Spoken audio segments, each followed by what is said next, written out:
Если вы снимаете цилиндр, то всегда нужно проверить кольца, состояние колец. Вот несмотря на то, что кольца работали нормально, возможно, то есть они не дымили, но все равно нужно проверить. Как это проверяется? Значит, маслосъемные кольца мы отлаживаем. Маслосъемные кольца — это тонкие такие.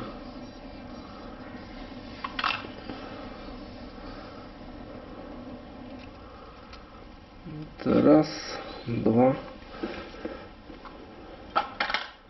И вот третье. Значит, нам нужно проверить компрессионные кольца.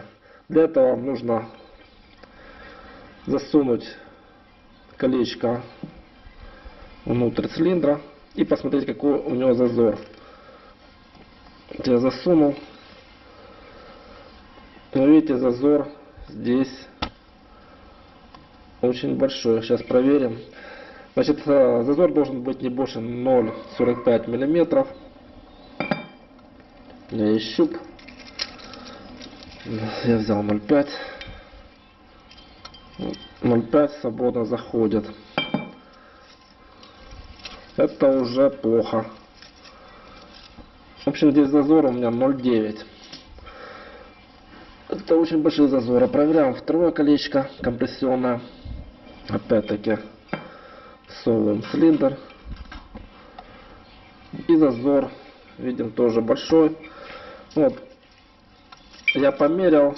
Зазор у меня тут получился 1,2 мм. То есть зазор в 3 раза превышает допустимые нормы.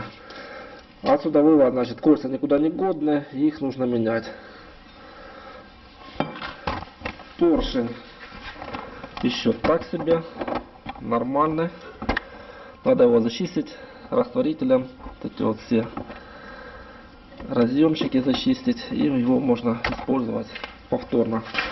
Цилиндр тоже хороший, то есть тут нету никаких изъянов, брака, каких-то выступов. И давайте проверим новые кольца. Значит, вот у нас два компрессионных колечка. Засовываем в цилиндр.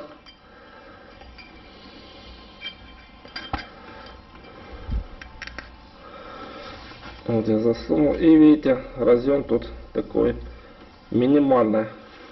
Нам надо 0,4, 0,45.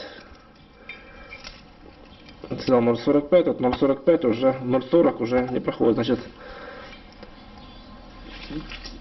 верхнее колечко отлично, нормально. И второе колечко коричневое с светлым.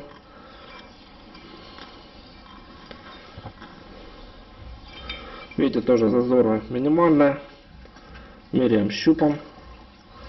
0,4 берем. Щуп не проходит. Это говорит о том, что зазор меньше, чем 0,4 мм. И кольца вполне пригодные для установки.